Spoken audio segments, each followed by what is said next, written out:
Muy buenas tardes a todos. Un saludo a todas las instituciones que nos acompañan y apoyan y a sus representantes. Estamos muy felices de poder dar inicio a las charlas virtuales Hablemos de Geomecánica. Estas charlas son un espacio abierto para toda la comunidad interesada en la mecánica de rocas y ha sido organizada por la Asociación Boliviana de Geomecánica para conmemorar sus 10 años de fundación y vinculación a la ISRM en septiembre del 2010. La Asociación Boliviana ha sido fundada en el Laboratorio de Geotecnia de la Universidad Mayor de San Simón en febrero de 2010 y con el apoyo del profesor Álvaro González nos vinculamos a la Sociedad Internacional de Mecánica de Rocas ISRM, cumpliendo con todos los requisitos y siendo aprobados por unanimidad como capítulo boliviano desde septiembre del 2010. En diciembre de ese mismo año fue nuestra primera participación internacional con una presentación oral en el 7º Congreso Sudamericano de Mecánica de Rocas realizado en Lima, Perú. Y también nuestra primera reunión en el Consejo Sudamericano de la ISRM.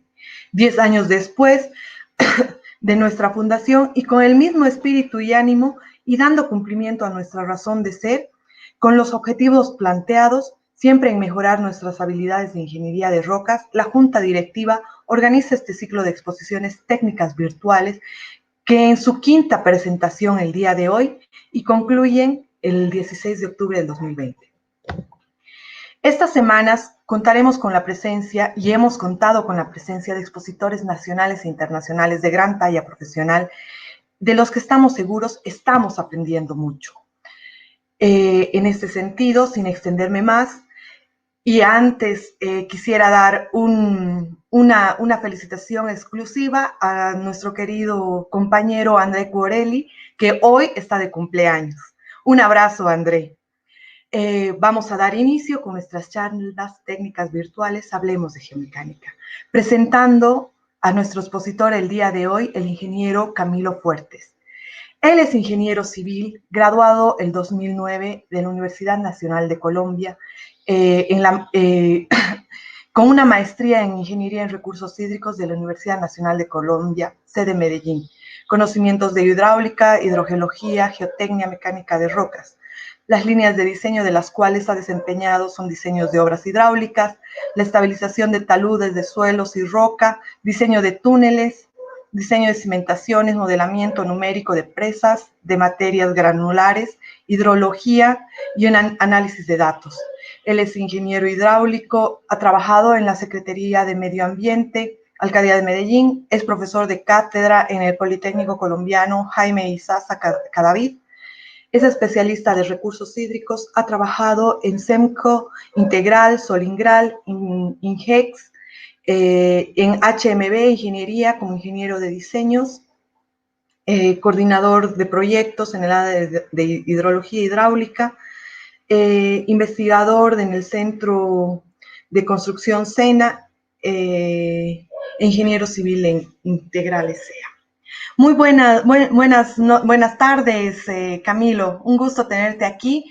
La palestra es tuya y puedes comenzar cuando tú gustes. Buenas tardes, Isabel, y muchas gracias por la invitación. Sí. Eh, Inicialmente vamos a empezar a ver, digamos, algo que nos ha causado, digamos, curiosidad frente a los trabajos que realizamos en campo. Y más que todo es la parte de la hidrogeología y cómo la información que obtenemos de campo puede ser utilizado tanto para nuestros proyectos ambientales como para nuestros proyectos de simulación en ingeniería. Por eso, digamos, uno de los mayores insumos, considerando que la geología en la región de Colombia hace parte de rocas ígneas metamórficas duras, por decirlo así, nuestro flujo de agua es conducido directamente por las fracturas como tal. Entonces, para nosotros, y es una práctica común en Colombia, utilizar los ensayos tipo Lujon, los cuales son de inyección, luego hacer una transformación para los datos. En la presentación vamos a ver más o menos cuáles son las bases teóricas que se tienen actualmente, cuáles son las posibles formulaciones que se hacen para hacer la interpretación de esa información en campo y adicionalmente vamos a ver dos experimentos numéricos de simulación con el cual tratamos de replicar lo que hacían esa interpretación desde el punto de vista de un análisis de datos como tal. Entonces, vamos a iniciar. Un momento. Ya. Generalmente vamos a mirar la agenda, como les decía anteriormente, y vamos a llegar a un punto importante que será, digamos, la discusión y las conclusiones frente a los análisis como tal. Entonces, vamos a iniciar ahora sí. Esta fue la pregunta que nos hicimos, que si eran adecuadas las permeabilidades obtenidas a partir del ensayo Lujon. Teníamos una normativa, teníamos datos y parámetros que partían a partir de un análisis de datos que consideran las condiciones de fracturamiento, pero veíamos que cuando recolectábamos la información no era como tan vinculante en su interpretación el medio fracturado como tal. Entonces, uno de los objetivos principales era mirar si había una evaluación entre la relación y las características geomecánicas y de la geología estructural de cada una de las discontinuidades en un medio rocoso fisurado, y lo que buscamos fue interpretar la conductividad hidráulica, que era uno de los valores que queríamos tener a partir del ensayo Lujon como tal. Lo primero era como describir los métodos de evaluación de permeabilidad, que es lo que vamos a hacer ahora. Vamos a esbozar el modelo conceptual del macizo rocoso fracturado o fisurado, por decirlo así. Vamos a establecer los métodos de análisis y luego vamos a mirar cuál es la validez de esos datos, que finalmente yo creo que la sustancia de esta presentación es que nos cuestionemos frente a la interpretación que hacemos de nuestros ensayos de campo directamente, o sea, es el componente tanto del raciocinio de los datos. Para eso utilizamos unos datos de la zona de estudio en la parte de Colombia, en la cordillera central, más que todo específico en el departamento de Antioquia, entre el municipio de San Luis, San Carlos y Puerto Nare, en la cuenca del río Samaná, en las cotas entre los 200 y 340 metros de altura. Esta es como la ubicación general pues, del mapa de Colombia en la zona de Antioquia, y los datos fueron suministrados directamente por la empresa Celsia Ingeniería para Colombia en uno de sus proyectos. ¿Qué tenemos nosotros? Tenemos desde el punto de vista geológico, tenemos un gneiss cuarzo feldespático, digamos que tiene foliación, o sea, tiene una predominancia para tener discontinuidades, lo que lo hizo ideal, digamos, para el experimento de información que planteábamos en cada uno de los datos. Finalmente, hicimos las proyecciones estereográficas. Con esas proyecciones estereográficas, los cuales parten a partir de datos de inclinación, de deep direction, por decirlo así, dirección y buzamiento de discontinuidades, y empezamos a identificar cuáles eran las posibles familias que se tienen en la zona. Esta es como una ubicación, más que todo, digamos, como este es el dato de la foliación, en este punto de acá, se puede observar cuál es la tendencia de la foliación y de las familias más importantes de discontinuidades y de cizallas presentes en los datos, que vamos a ver qué implicaciones tienen. ¿Qué datos contamos para eso? Contamos más o menos para el análisis 47 perforaciones. En total, en resumen, fueron más de 3.000 metros de perforación que fueron analizados. En el total fueron aproximadamente tomados 82 ensayos Lujon, de los cuales salieron, de cada ensayo pueden salir aproximadamente 3, 4, 5 datos, o sea, puntos de muestreo como tal. Entonces a eso lo llamamos número de datos como tal, que son los que vamos a analizar acá. También contamos para 4 perforaciones, 445 metros de geofísica de pozos, que son datos directamente que nos permitían trazar y observar, digamos, las características del macizo rocoso, y contamos con 44 levantamientos de discontinuidades, solamente con 127 muestras como tal. ¿Qué es lo que tenemos nosotros? O sea, las ecuaciones que nosotros empleamos directamente en los ensayos Lujon parten o consideran desde el punto de vista de inyección de agua en el terreno. Y nosotros lo que nos cuestionábamos era que tener, digamos, una conductividad hidráulica para un medio fracturado independiente, porque nosotros no tenemos un medio poroso. En el macizo rocoso lo que tenemos son fracturas que se interconectan y permiten el flujo de agua a través de las discontinuidades. Y con esto buscábamos crear nuestro tensor de conductividad hidráulica. Analizando los datos del medio poroso, encontramos que teníamos 3 ecuaciones básicas con las cuales nosotros podíamos trabajar y podíamos interpretar esos resultados. Voy a explicar brevemente las variables para que tengamos claro. Q es el caudal, lo que nosotros estamos inyectando dentro de la perforación. R es el radio de la perforación. H sería la cabeza hidráulica, pero representada totalmente en metros, que serían estos datos de acá. Y R mayúscula sería el radio de influencia de la perforación. Cuando nosotros empezamos a analizar, y L pues obviamente es el tramo en el cual nosotros realizamos la perforación. Entonces, cuando nosotros analizamos este tipo de formulaciones, encontramos varias cosas. Primero, que estas ecuaciones son consideradas y es la interpretación de un análisis matemático que se hizo de forma inversa para las pruebas de bombeo.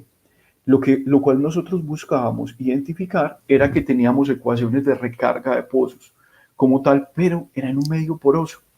Entonces, nuestros datos siempre eran de órdenes de magnitud muy pequeñas, 10 a la menos 6 metros sobre segundo. Entonces, nosotros nos cuestionábamos porque finalmente con una conductividad hidráulica tan pequeña, posiblemente íbamos a obtener datos muy bajos de conductividad y nuestros proyectos, tanto ambientales y de ingeniería, no serían lo suficientemente ambientados para cada uno. Entonces lo que identificamos es que teníamos una variable que era constante, que es lo que vemos aquí en rojo, más que todo, digamos, lo que le mencionamos ahorita, las variables L, H, radio de influencia más o menos podía variar, pero el valor que que era variable en nuestro ensayo era el caudal. Entonces, ¿qué fue lo que pasó? Nosotros dijimos, bueno, si nosotros vamos a hacer un análisis y lo vamos a comparar con la interpretación tradicional que se hace para los medios porosos, por decirlo así, vamos a utilizar las ecuaciones de flujo en conductos cerrados, por lo cual empezamos a mirar cuáles eran, digamos, las velocidades del flujo, los cuales dependían directamente de una conductividad hidráulica, de un gradiente elevado a un exponencial alfa, a un H, su F, que dependía de las condiciones de flujo y si era turbulento o no, y la abertura, y adicionalmente un gradiente hidráulico para cada una de las dimensiones que tengamos. Entonces veíamos que cada una de las ecuaciones se nos complementaban y podíamos nosotros obtener datos frente a un macizo rocoso fracturado. Entonces teníamos, dependiendo de las condiciones de flujo, porque podíamos tener, dependiendo de la rugosidad, si era laminar, turbulento en cada una de las características, y generamos, digamos, cuál sería la velocidad según Louis, como lo interpretaba para cada uno de los datos. Teníamos los coeficientes de rugosidad y cada uno de los autores nos daba datos. Louis, digamos, en la bibliografía fue muy importante porque, pues, trataba de resumir toda esta situación, lo que pasaba, y de pronto en la bibliografía nos podía dar indicios de que el medio fracturado y cómo lo analizábamos, pero es bueno que nos detengamos acá porque todas estas ecuaciones nos muestran es el flujo para una fractura independiente, no muestran para una conductividad hidráulica como tal. Entonces, esa es una de las características principales. Por eso fue que decidimos que para cada uno de los datos íbamos a construir un tensor de conductividad hidráulica. Ese tensor de conductividad hidráulica lo que nos iba a decir era que a partir del flujo en cada una de las tres componentes podíamos obtener una velocidad o una conductividad hidráulica. Para eso tendríamos que generar una matriz de componentes rectangulares en cada uno de los planos, la cual se armaba de la siguiente manera. A partir, como vemos abajo, no sé si se logra ver bien, que B es el buzamiento de la discontinuidad y alfa es la dirección del buzamiento. Entonces, simplemente con la relación de la proyección lineal de los valores de buzamiento y dirección de buzamiento, yo podría obtener la matriz M que me consideraba como un tensor. Pero entonces simplemente por álgebra lineal yo podría obtener ese mismo tensor de esa matriz multiplicado, digamos, por este valor lineal, que podríamos decirlo así, lineal pues entre comillas porque depende del régimen de cada una de las características para obtener el vector de tensor de conductividad hidráulica o permeabilidad que llamamos nosotros. Finalmente podíamos obtener, digamos, un valor K unificado, que es un promedio estadístico, la raíz cúbica de los tres componentes como tal. Pero nosotros nos dimos cuenta que finalmente los datos estaban referenciados a un solo plano.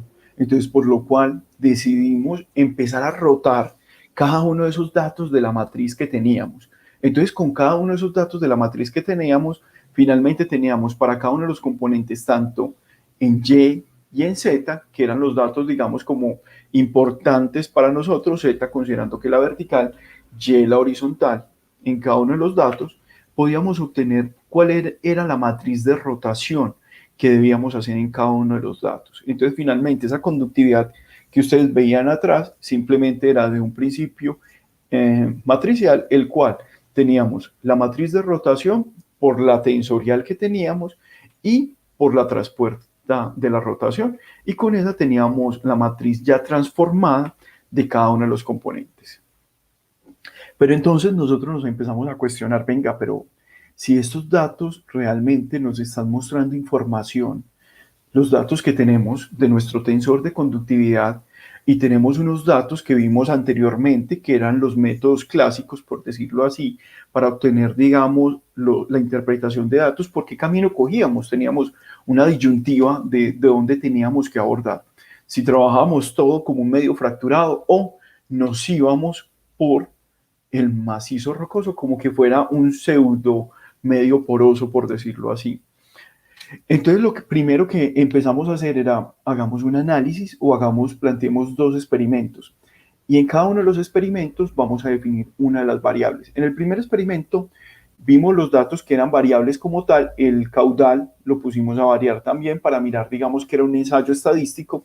Entonces planeamos el experimento. En el experimento íbamos a generar datos aleatorios a partir de los rangos mínimos y máximos que se muestran acá en esta tabla. Esos datos aleatorios nos iban a permitir utilizar las ecuaciones típicas generales que siempre hemos utilizado para determinar la conductividad hidráulica, que las vamos a ver nuevamente más adelante, y mirar cómo se nos comporta ese medio. Y el segundo experimento, que era generar valores aleatorios que intervienen en la estimación, o sea, ya no lo estábamos generando en un rango, sino que simplemente íbamos a mirar a partir de cuál curva de distribución estadística se podían generar los datos. Quede muy claro, en ese momento no habíamos trabajado con nada de datos reales. Estábamos trabajando con simulación numérica simplemente para entender la física de estos datos como tal. Entonces, ¿qué fue lo primero que hicimos? Digamos, para el primer procedimiento generamos más o menos 3.000 combinaciones de datos. Obviamente para acá, en esta etapa, nos tocó generar un código numérico en el cual nosotros en Python, preferiblemente, todas las gráficas que van a ver son en Python, en el cual mirábamos cada una de las combinaciones que se tienen para cada uno de los parámetros, encontrando que en ese rango de valores estábamos generando para cada uno de los datos 625 parámetros involucrados en cada uno. Luego, en el conjunto de datos se procedió a calcular cuáles eran las ecuaciones antes descritas que definíamos y obtuvimos esos primeros resultados. Entonces vimos que vamos a ver ahora sí para cada una de las variables como tal. Entonces, para una de las variables, lo que veíamos inicialmente en la presentación, la ecuación de equipotencial cilíndrica, obtenemos que para cada uno de los tramos del ensayo, cuando eran valores del tramo del ensayo, que es el tramo en el cual se hace la inyección de flujo, por decirlo así, para hacer nuestro ensayo Lujon, teníamos grandes variaciones, pero a medida que íbamos aumentando el tramo, los valores se convertían constantes. Nos llamó la atención ese dato, por decirlo así. Lo mismo pasó, digamos, con los otros métodos que tenían el mismo comportamiento como tal. En esto pasaba lo mismo prácticamente cuando teníamos, digamos, la cabeza hidráulica a medida, en esas ecuaciones, a medida que aumentábamos el valor, se nos comportaba constante. Entonces nos daba un indicio que realmente nuestra ecuación podría tener, y esa fue la primera hipótesis que teníamos, podían tener estas ecuaciones típicas, tendrían un dato sólido para la información que nosotros tendríamos en ese momento, que era, pues madre, o sea, nosotros tenemos en ese momento cabezas hidráulicas pequeñas, pero si los vamos aumentando cada vez más, llegando a los 10 bares, los datos no nos va a mostrar una variación, y es algo que no es tan lógico en este caso, porque se supone que al tener más cabeza hidráulica en un medio, posiblemente podemos tener, o sea, en teoría, no bajo las condiciones que tengamos. Y así lo fuimos encontrando. Finalmente los datos se nos comportaban prácticamente constantes y encontramos este resultado. Básicamente, que eso es un valor, digamos, de conductividad hidráulica para cada uno de los experimentos que hicimos, porque teníamos más de 3.000 datos generados aleatoriamente, encontrábamos que las conductividades hidráulicas estaban en un orden de 10 a la menos 5. Entonces, nosotros dijimos, bueno, vamos a empezar a ver y a corroborar con el segundo experimento, el cual simplemente era generar 1.000 datos aleatorios y empezar a ver cómo se nos comportaba de pronto una constante frente a los datos. Entonces generamos los datos aleatorios. Es importante que tengan claro acá que acá ya teníamos, digamos, valores de K que fueron calculados para cada uno y a considerar datos aleatorios de K y datos de Q de caudal como tal. Eso le llamamos la constante. Estas eran las ecuaciones que mencionábamos anteriormente, que tenían la relación, y lo que está en rojo era lo que nosotros mostrábamos anteriormente, que se nos comportaba de forma constante. Al generar los datos aleatorios, encontramos que básicamente se nos generaba ese valor constante, que son estas ecuaciones de acá, formuladas directamente con el valor K, simplemente como que pasáramos Q a dividir sobre K, sobre la conductividad hidráulica, es lo que se hace. Teníamos que se nos comportaba directamente con un histograma muy cercano a cero, y de pronto los que conocemos las pruebas de bondad y ajuste, pues que han trabajado con eso, nos vemos que tiene un comportamiento poco aleatorio, o sea, no hay variabilidad, digamos, como en los datos, sino que se concentran en cada una de las variables. Entonces, para cada uno de los métodos antes descritos, empezamos a obtener que ocurría lo mismo. Básicamente se nos estaba comportando como una distribución log normal, por decirlo así. Entonces, hicimos los datos ya también para la conductividad hidráulica, considerando, digamos, como cada uno de los métodos adicionalmente. Entonces, ¿qué dijimos? Bueno, ya hicimos la parte de simulación de números como tal, ahora empecemos a mirar los datos que teníamos de campo. Recuerden, no teníamos ningún dato, vamos a empezar a trabajar con datos de campo y ahora sí vamos a empezar a corroborar lo que hicimos en forma sintética, por decirlo así. Directamente vamos a empezar a mirar esos datos aleatorios, cómo se nos comportan en el ensayo. Para eso utilizamos pues aproximadamente 400 datos y empezamos a graficarlos de la misma manera. Empezamos a obtener, estas son interpretaciones que se hacen directamente, digamos, por una persona, no fue aleatoriamente, y empezamos a ver que a pesar que teníamos muy poquitos datos, seguíamos teniendo el mismo comportamiento. Y empezamos a ver que el orden de magnitud era constante. Entonces, la primera pregunta, pero si nosotros podemos obtener los mismos datos de conductividad hidráulica sin necesidad de ir en campo y hacer un estudio refinado solamente teniendo datos de caudal inyectado, realmente es necesario hacer un montaje de, digamos, de un tipo determinado para yo obtener, digamos, como los resultados del ensayo. Esa fue la pregunta que nos hicimos en ese momento y nos dimos cuenta de que teníamos, digamos, como si ustedes comparan, digamos, dependiendo del método, si utilizamos cónicas aleatorio y cónicas de campo, estamos en un orden de magnitud de 10 a la menos 5, cilíndricas aleatorias y cilíndricas de los datos de campo directamente, corroboramos el mismo dato aleatorio, pues por decirlo así, y teníamos el mismo orden de magnitud. A lo que vamos es que la constante también, obviamente, como teníamos datos de conductividad hidráulica calculadas en campo y en computador, por decirlo así, en simulación numérica, entonces teníamos los mismos datos. Entonces, nosotros, ¿qué empezamos a hacer? Una comparación. Y en esa comparación empezamos a mirar cómo se nos comportaban los datos aleatorios comparados con los datos de campo. En teoría se nos dispersan, pero lográbamos observar que teníamos teníamos una variación en cada uno. Para lo cual nosotros ya entramos en la tercera etapa y empezamos a recibir los datos de apertura de discontinuidades. Entonces, con las aperturas de discontinuidades que fueron obtenidos directamente del muestreo, empezamos a mirar, bueno, vamos a hacer un análisis de las aperturas y vamos a ver cómo se nos comportan a partir de cada una de las discontinuidades, encontrando que más o menos casi todas son menores, en este caso 10, es importante que vean el orden de magnitud, 10 a la menos 4, más o menos de 0.15 milímetros como tal, o sea, es algo muy cerrado, por decirlo así, en cada uno de los ensayos. Y empezamos a ver el cálculo de conductividad hidráulica que hacíamos con las ecuaciones matriciales para cada uno, en cada una de las componentes, cuáles eran las variaciones. Veíamos que, digamos, en términos de profundidad de muestreo no nos daba mucha información, por lo cual nosotros empezamos a analizar y tratamos de buscar otra forma de interpretar la información y la escala. Finalmente, nosotros obtuvimos datos geofísicos. Estos son los datos directamente que se hizo con el muestreo de orientación de núcleos, en el cual tuvimos unos datos de inclinación y dirección a medida que se iba haciendo la perforación, y estos eran los datos del tensor de conductividad que íbamos obteniendo a partir de la geofísica de pozos, que nos daba una inclinación y una dirección para cada uno de los tramos. Entonces, se calculó, digamos, como los tensores de conductividad y miramos la curva de distribución que tenían para observar en cada una de las componentes cuáles eran, digamos, como los valores más típicos y cómo se distribuían cada uno de los datos. Observando que generalmente con los datos de campo que fueron tomados directamente en el punto de rotación, a medida que íbamos teniendo una perforación, lo importante era que íbamos teniendo diferentes direcciones y en cada una de esas direcciones las magnitudes nos iban variando a medida que íbamos bajando en la perforación.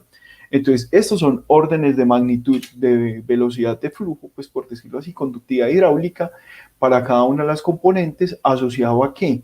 A una trayectoria de componente tanto norte, sur, este y oeste. Lo que buscábamos era determinar cuál era la dirección predominante de cada una de las características de flujo. Esto eran con los datos geofísicos, siempre tratábamos de corroborar y veíamos que a medida que teníamos más datos era más dificultoso, digamos, hacer, digamos, como una corroboración de datos y cuál era uno de los componentes como tal.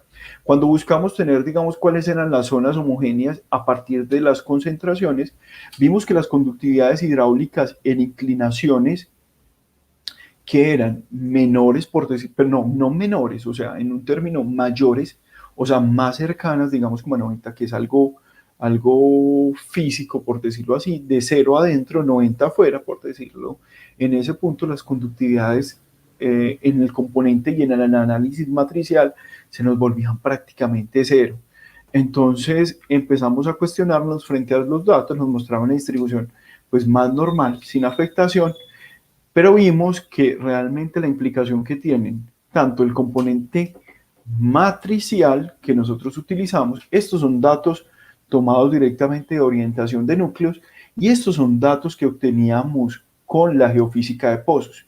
Vimos que tenían una influencia totalmente senoidal de cada uno de los datos, en el cual se nos lograba ver como la orientación de núcleo y perforación y veíamos que tenía una incidencia en la conductividad hidráulica de los resultados. Esta es la misma corroboración, pero para las tres componentes como tal. Mirábamos cómo se comportaba cada uno asociado a la capacidad de muestreo que podíamos obtener en cada uno de los resultados del ensayo. Finalmente, calculamos el tensor de conductividad y sacamos un valor estadístico, como veíamos, de cada uno de los tres componentes, como se explicó en la primera diapositiva. Y vimos que estaba muy orientado a ¿qué? Al dato que teníamos de dirección, deep dir, por decirlo así, con la conductividad hidráulica. Este es el deep dir, o sea, la dirección en el cual está usando, pero entonces uno dice, realmente tiene una implicación directa, digamos como que fuera un medio, una conductividad hidráulica en un medio homogéneo, con el dato de conductividad hidráulica en la perforación. Y empezamos a observar que a medida que teníamos, digamos, haciendo como una proyección en el pozo, veíamos que los datos se nos comportaban, digamos, en un orden de magnitud medio, pero las variaciones de conductividad hidráulica no eran grandes, digamos, para cada uno de los valores observados. Entonces, finalmente, la estimación tensorial bajo las estimaciones clásicas de los ensayos nos arrojaron estos dos resultados. Es importante que tengamos claros esto. Esto fue el promedio de las componentes del tensor de conductividad hidráulica en datos de orientación de núcleos y este fue con datos geofísicos. Esta primera parte donde está este círculo de abajo fueron los últimos datos que observamos directamente con tensores de conductividad hidráulica, pero si vemos los que están en esta parte superior fueron los datos que obtuvimos con los ensayos, con las formulaciones típicas que utilizamos. Y es algo que es bueno que tengamos en la cabeza y la diferencia de órdenes de magnitud. Es más tenemos más conductividad hidráulica o más permeabilidad con los métodos de tensores de conductividad que comparado con los métodos clásicos. Entonces es importante que tengamos como ese tipo de cosas. Y ahí fue donde planteamos como estos datos que son como para discusión, que finalmente siempre quedan abiertos, pero fue lo que encontramos con, digamos, con el análisis de datos y el análisis de la información que hicimos, que vimos que la interpretación del ensayo Lujon es para, pues, para un medio isotrópico, prácticamente homogéneo, es continuo, o sea, la que se aplica ahora, entonces uno dice, si esto es para un medio homogéneo, continuo, realmente hay que analizarlo muy, digamos, como con mucho cuidado. Cada uno de los datos tiene que estar analizado para cada una de la información que tenemos. Los factores como el número de discontinuidades por tramo de interconexión entre ellas y longitud del ensayo, para mí afectaron los resultados que fueron obtenidos como tal. El análisis de conductividad hidráulica en un medio fracturado debe partir considerando lo que sucede en la fractura independiente. Yo creo que nosotros hicimos, digamos, un análisis matricial y con ese análisis matricial y con esos cálculos que hicimos nos dimos cuenta que finalmente nosotros queríamos analizar cuáles eran, digamos, los datos que íbamos obteniendo, pero realmente la sustancia estaba en un dato independiente. Los experimentos numéricos pues se conforman de una manera constante, como ustedes lo vieron, quedaba lo mismo, qué pena que me devuelva, prácticamente estábamos en un orden de magnitud. Entonces, a partir de un ensayo de campo y un experimento numérico, tener un valor constante, pues diría, yo solamente necesito un dato de caudal y ya, por decirlo así. El ensayo Lujon no considera la dirección de las discontinuidades, yo creo que es algo que se le debe incorporar, no sea solo el ensayo Lujon, a la interpretación que se le da al muestreo de pozos, porque finalmente, digamos, es la orientación del flujo y la inclinación de las discontinuidades la que nos darían, digamos, ese resultado real y esa posible afectación que podríamos tener tanto para los proyectos ambientales como los proyectos de ingeniería.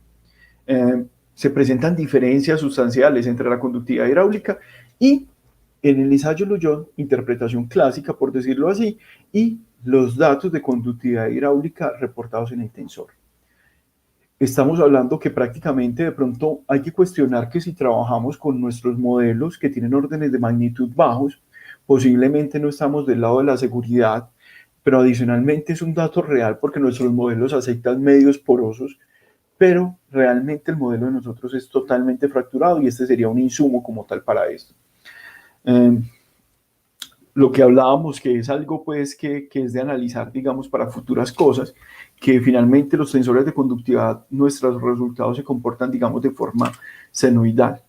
Y estas como conclusiones, que igual todo se puede discutir en este mundo, pues por decirlo así, que el ensayo de Lujon es empleado como un indicador de la calidad en el cual se realizan las inyecciones, que nosotros lo hayamos implementado en nuestro medio geológico, que son generalmente rocas ígneas y metamórficas que no tienen asociado un acuífero, que tiene un confinamiento, tiene un medio poroso como tal, sino que es un medio fracturado, pues es una solución, pero es para analizar frente a cada una de las componentes.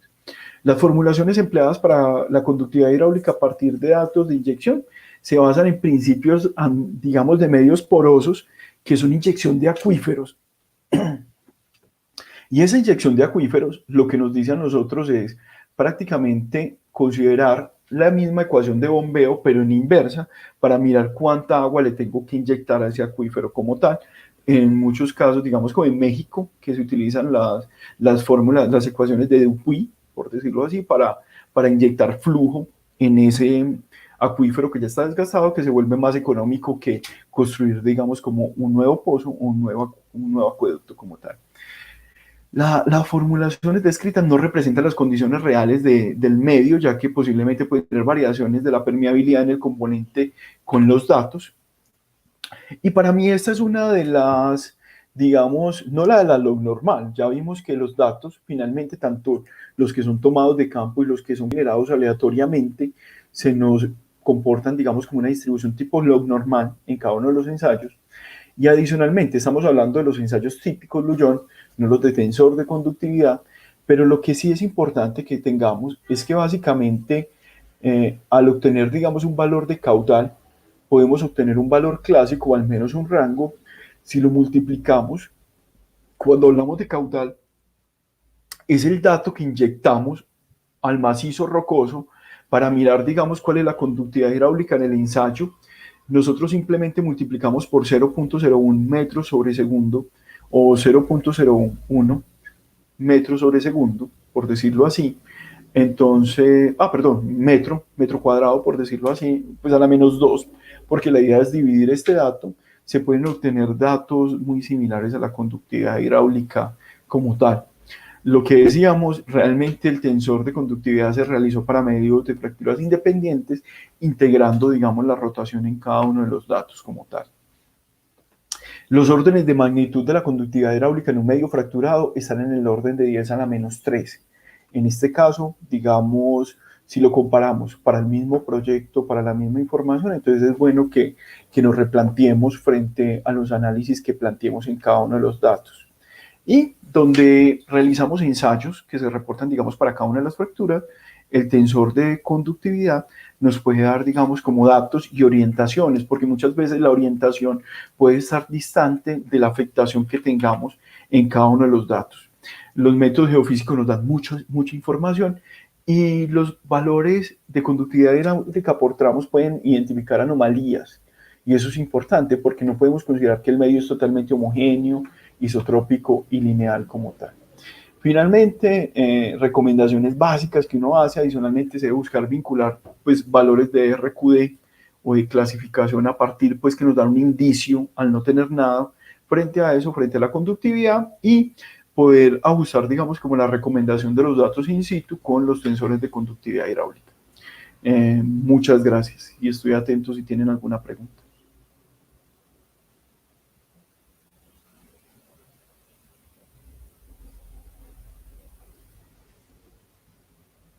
Muchas gracias, ingeniero Camilo. Queremos exaltar la presentación y el conocimiento que nos ha compartido.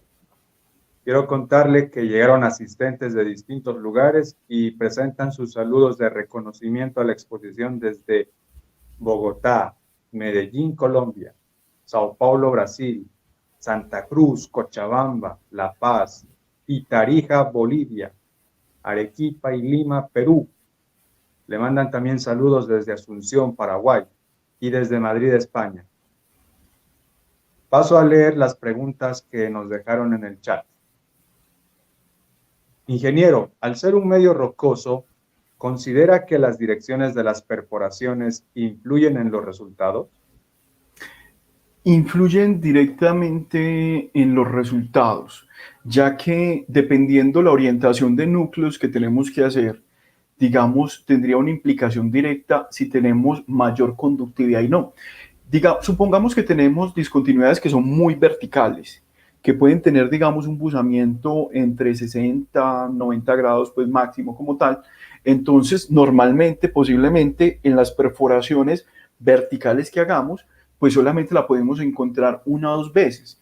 Entonces, es un dato que estamos descartando. Por eso, generalmente, antes de hacer cualquier dato, o sea, cualquier análisis que vayamos a hacer, siempre tenemos que analizar el estereograma y mirar cuál es la mejor orientación de discontinuidades. Posiblemente lo que uno busca para una perforación geotécnica es tener un muestreo, pero para una perforación desde el punto de vista de la conductividad hidráulica lo que busca es capturar, por decir así, intersectar el mayor número de discontinuidades. Entonces sí tiene mucha influencia desde la toma de datos y desde el análisis.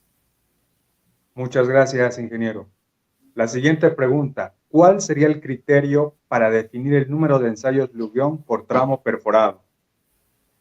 El criterio va a partir, digamos, inicialmente, Ariel, primero la disponibilidad de recursos, pues que todos sabemos que muchas veces los recursos disponen de cierta disponibilidad y depende de la necesidad. Finalmente, yo creo que lo importante es el grado de conocimiento de información que el ingeniero como tal quiera tener, digamos, de su proyecto. Pero finalmente, uno de los datos, digamos, que sería como muy importante, sería las variaciones en la estratigrafía geológica que podamos tener, el fracturamiento ese dato entre estratigrafía y fracturamiento sea una buena clasificación geomecánica, digamos, de las primeras perforaciones, nos van a orientar a que la próxima perforación que se va a hacer, cómo debe estar orientada, cuántas se deben hacer y en qué nos vamos a encontrar, Ariel, porque posiblemente hay medios que sean muy fracturados y las conductividades sean muy grandes y toque, digamos, manejar mucho, digamos, con la dinámica de pozo, se pueda derrumbar, pueda tener problemas. Entonces, las características que se tengan en cada uno. Principalmente la parte económica, la necesidad técnica y el conocimiento. Lo mínimo que deben conocer es cada uno de los datos que tenemos en estratigrafía y las variaciones de discontinuidades e inclinaciones y fracturamientos de cada uno. Muchas gracias, ingeniero. La siguiente pregunta viene desde España. Con la presentación no entendí. ¿Se debe reducir o aumentar los ensayos de permeabilidad tipo Lugeon? Se deben hacer. Lo que pasa es que generalmente Lujon, o sea, Maurice Lujon, que empezó a hacer, digamos, como sus ensayos en los Alpes suizos, también saludos allá desde España, ellos empezaban a mirar cómo era el comportamiento de flujo. Lo que pasa es que en nuestro medio lo adaptamos, dado las características que no tenemos un acuífero para determinar la conductividad. Se debe hacer, lo que se debe hacer es interpretar los datos, o sea, no interpretar el crudo de los datos, sino hacer una interpretación más juiciosa de cada uno de los resultados. No utilizar, digamos, las ecuaciones típicas que se han utilizado de recarga de pozos, las de Dupuy, por decirlo así, sino utilizar, digamos, datos tensoriales, conocer el terreno y las variaciones de cada uno. Sí, se deben hacer, pero se deben hacer con mucha responsabilidad en el manejo de la información. Muchas gracias, ingeniero. La siguiente pregunta. ¿Los gradientes alcanzados pueden ser verificados por la misma metodología para macizos rocosos inyectados? La misma metodología, sí, se utilizan los mismos sistemas de bombeo, por decirlo así, el equipo. Entonces, cuando hablamos de gradientes pues, relacionados con las pérdidas de la cabeza hidráulica, se pueden utilizar con los mismos equipos. Obviamente, las presiones que vamos a manejar, llegamos hasta 10 bares de presión, que serían aproximadamente 100 metros columna de agua. Con esos 10 bares de presión y 100 metros columnas de agua, podemos verificarlo con los mismos equipos. Muchas gracias, ingeniero. Acá hay un comentario pregunta. Indica, las líneas de flujo tienen caminos preferenciales, generalmente la misma dirección de buzamiento. Es decir, la permeabilidad tiene una relación anisotrópica. ¿Con la metodología se puede definir la relación de una y otra dirección? La metodología no llegó hasta ese alcance como tal, pero es algo que queda abierto en la pregunta. Y una de las partes más importantes no solamente es construir el tensor de conductividad, es mirar la interacción entre las discontinuidades. ¿Qué es lo que pasa? Tenemos dos discontinuidades que se nos cruzan y esas dos discontinuidades, ese tramo en el cual se intersecta, finalmente es el que tiene, digamos, como mayor relación desde el flujo. Aquí lo que estamos mirando, Ariel, es que básicamente tenemos, digamos, los conductos son pequeños canales. Entonces el análisis pasa a ser totalmente hidráulico frente a cada uno de los resultados como tal. Entonces es un paso que hay que llegar. Yo he encontrado que hay metodologías que ya lo hacen, pero finalmente todo se relaciona, digamos, con la hidráulica en conductos cerrados como tal. Muchas gracias, ingeniero. Tenemos otra pregunta. ¿Cuál es su opinión con respecto al RQD? ¿Ofrece una buena información? Usted sabe que está en función de la operación del que hace la perforación. No, claro, es realmente el RQD es como decimos acá, muchas veces es mejor tener una información que nos da un indicio frente a un tramo, pero tiene un pequeño detalle que es variable. Depende del perforador, de alguna manera, pero también depende de la persona que lo interpreta. Como todos sabemos, el RQD simplemente son los diámetros, perdón, las longitudes mayores a 10 centímetros. Entonces, depende de donde usted empiece a tomar el tramo. Porque posiblemente, si usted tiene un tramo, digamos, inicia en el nivel 0, llega al nivel 5, vas a obtener, digamos, datos de de RQD, por decirlo así, de 10, 20 o de 100, por decirlo así, una roca chile muy buena.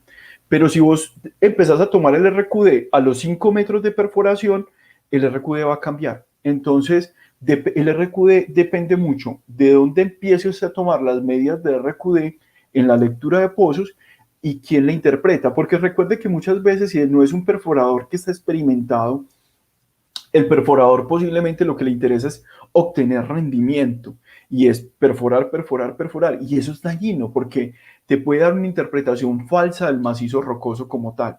Y te puede decir que posiblemente es más permeable cuando posiblemente la roca la fracturó a medida que iba bajando.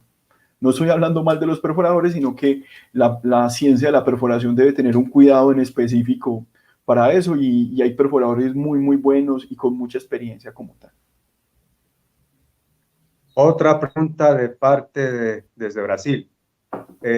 ¿Usted ha leído, imaginamos que sí, la última guía recomendada por la ISRM de ensayos Lugón? ¿Cuál es su opinión? La última guía tiene datos muy importantes y además antes no había información porque tocaba buscar bibliografía para relacionar, digamos, como cada uno de los datos. Entonces, me parece que nos da un indicio muy importante. Como todo se puede complementar. Realmente es complementarlo con los datos de campo, con los datos de discontinuidad. Finalmente, recordemos que la práctica de la ingeniería no la podemos ver como algo constante frente a las situaciones. El macizo rocoso tiene miles de variables, miles.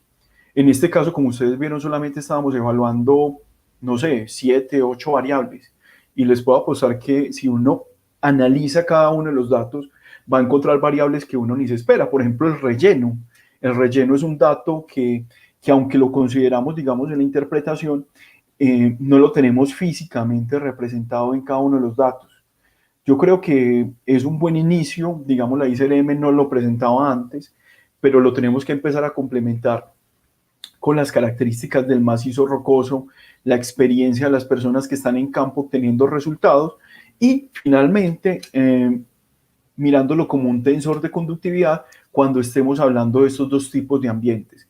Porque algo que hemos notado es que generalmente podemos obtener permeabilidades que pueden ser altas, en muchos casos en ambientes fracturados, y nos alarmamos en nuestros proyectos ambientales, pero cuando vemos cuál es la dirección predominante del flujo, vemos que muchas veces no tiene ni siquiera relación con el túnel, o sea, no lo intersecta. Entonces, por eso es ver, esta discontinuidad no se me va a intersectar con el túnel y posiblemente esa discontinuidad tiene una conductividad hidráulica de este punto. Entonces, siempre tratar de analizar por conductos independientes y para mí, pues sería muy aplicable siempre que empecemos a complementar con un buen análisis. Muchas gracias, ingeniero. Hay otra pregunta de nuestros colegas latinoamericanos. Indican, hay una tendencia fuerte en proteger los recursos hídricos en los espacios subterráneos. ¿Cuál es su recomendación para mejorar esos cuidados en temas de permeabilidad y filtración de agua dentro de los túneles? Generalmente cuando tenemos, hay una norma básica, Ariel, frente al flujo. Hay muchas empresas que trabajan métodos de impermeabilización. Aquí hay una empresa que abarca, digamos, como cada uno de los datos, empresas clásicas, pero generalmente hay recubrimientos totalmente, digamos, en la sección del túnel como tal y pueden generar. O también se utilizan las inyecciones de contacto, que son pequeñas inyecciones que se hacen, digamos, perforaciones cortas para impermeabilizarlo. Pero vos sabés que desde el punto de vista de estabilidad tiene sus riesgos. ¿Cuál es el riesgo principal? Tener mucho contenido de agua en su punto puede generar caída de bloques o puede generar que la subpresión en cada uno de los datos genere, digamos, un empuje de la cuña, por decirlo así. Generalmente es recomendable, pero si nosotros tenemos, digamos, garantizada la estabilidad de cada uno de los puntos.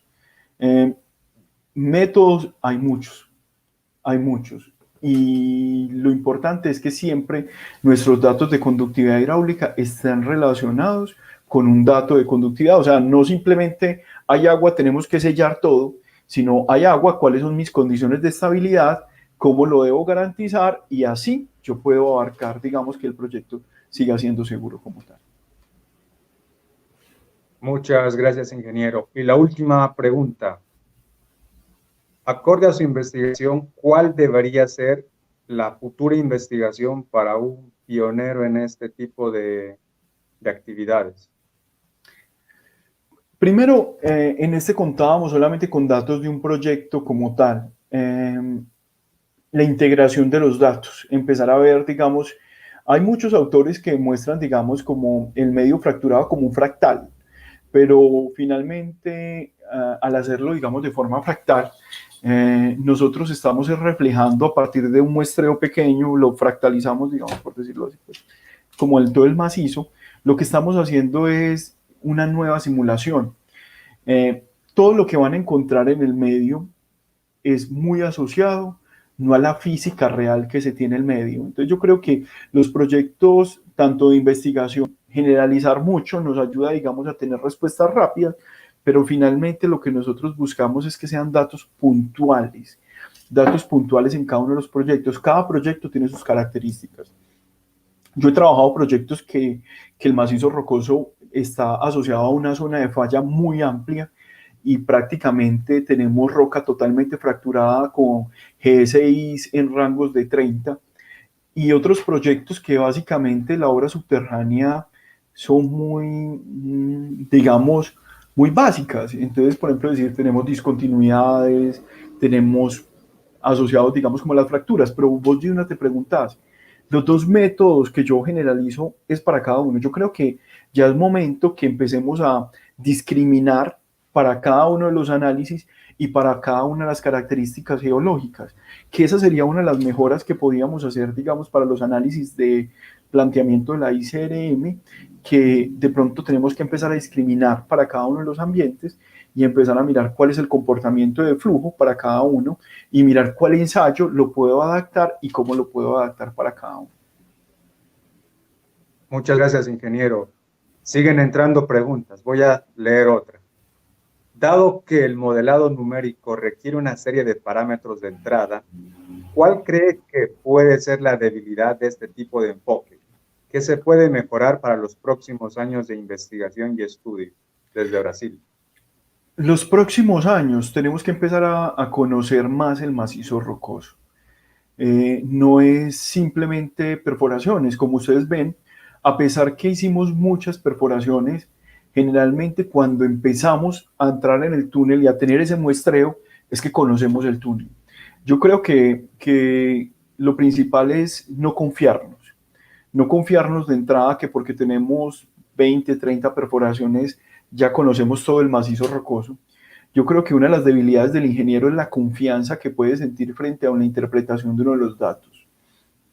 Muchas veces un dato muy bien analizado puede ser mejor que tener, digamos, 30 o 20 como tal. Entonces, yo creo que finalmente cada uno de los datos y la parte de cómo estamos procediendo para interpretar cada uno de los datos es lo importante. Ser rigurosos en cada una de las interpretaciones y en cada uno de los análisis como tal. Muchas gracias, ingeniero. Y la última pregunta, ¿cuál es el proyecto o trabajo más desafiante o impresionante en el que participó? Si nos puede contar alguna experiencia particular. Yo he trabajado como diseñador en varios proyectos de centrales hidroeléctricas aquí en Colombia, pero particularmente les voy a contar de una que me sorprendió, que realmente queda en Bucaramanga y no es una hidroeléctrica, es para el servicio de agua y es la del río Tona, que llamamos pues para el acueducto de Bucaramanga se hizo una presa y en las características se encontró que el macizo rocoso estaba totalmente fracturado. Prácticamente desde el diseño se plantearon alternativas que fuesen, digamos, más acordes, digamos, como el medio normal, una roca buena, mala, pero básicamente lo que se encontraban era medio rocoso fracturado. Entonces, cuando fuimos a realizar ensayos, pues trabajé en la parte del diseño y también trabajando en campo, haciendo ensayos, notábamos que que básicamente empezábamos a hacer el ensayo y todo el agua se la absorbía. Cuando notábamos eso, veíamos que la conductividad hidráulica era exageradamente alta. Y al tener conductividades hidráulicas exageradamente altas, ninguna de las interpretaciones que vos viste anteriormente aplicábamos, porque no podíamos tomar datos de discontinuidades. Prácticamente todo lo que sacábamos era fracturado.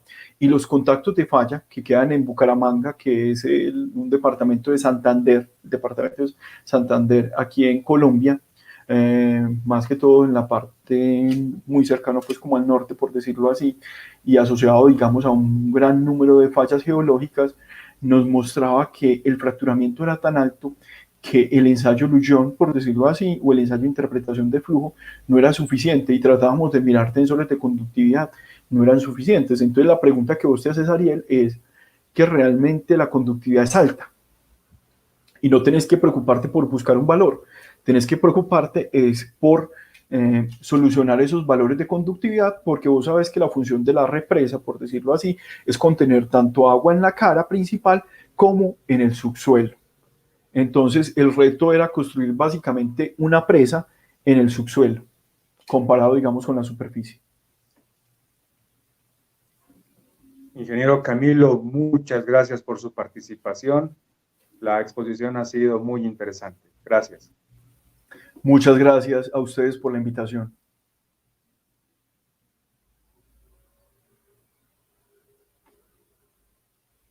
No le escucho. Sí, lo siento. Muchísimas gracias, Inge Camilo. Ha sido realmente un lujo poder escucharlo. Muchísimas gracias por la explicación que nos ha dado. La exposición ha estado realmente increíble. Bueno, yo quería agradecerle a usted, agradecer el acompañamiento de Ariel también con el tema de las preguntas e invitarlos para el día de mañana. Tenemos la presentación del ingeniero Mauricio Prudencio y a continuación tenemos para la próxima semana la invitación está hecha, es para 4 presentaciones los días martes, miércoles, jueves y viernes, que tenemos ya nuestra última semana de exposiciones. Estamos muy felices de poder haber llegado hasta aquí. Tenemos todavía las ganas de seguir trabajando con ustedes y poder compartir todas estas experiencias profesionales de todas las personas. Muchas gracias, Camilo, por acompañarnos hoy día. Gracias, Ariel. Quedo agradecida. Muchas gracias a la sociedad por su invitación, a la Sociedad Geomecánica. Realmente me sorprende porque es una sociedad muy organizada. En Colombia, pues también tenemos sociedades y demás, pero noto que he notado siguiendo, digamos, como la trayectoria de ustedes antes de venir al evento, y veo que tienen mucho recorrido y se esmeran mucho para hacer las participaciones, y pues como nada, felicitaciones como tal. Muchísimas gracias, Camilo, quedo agradecida. Gracias, Ariel. Nos estamos viendo entonces el día de mañana con la otra presentación con el ingeniero Mauricio Prudencio. Un gusto estar con ustedes. Hasta luego. Hasta luego, muchas gracias.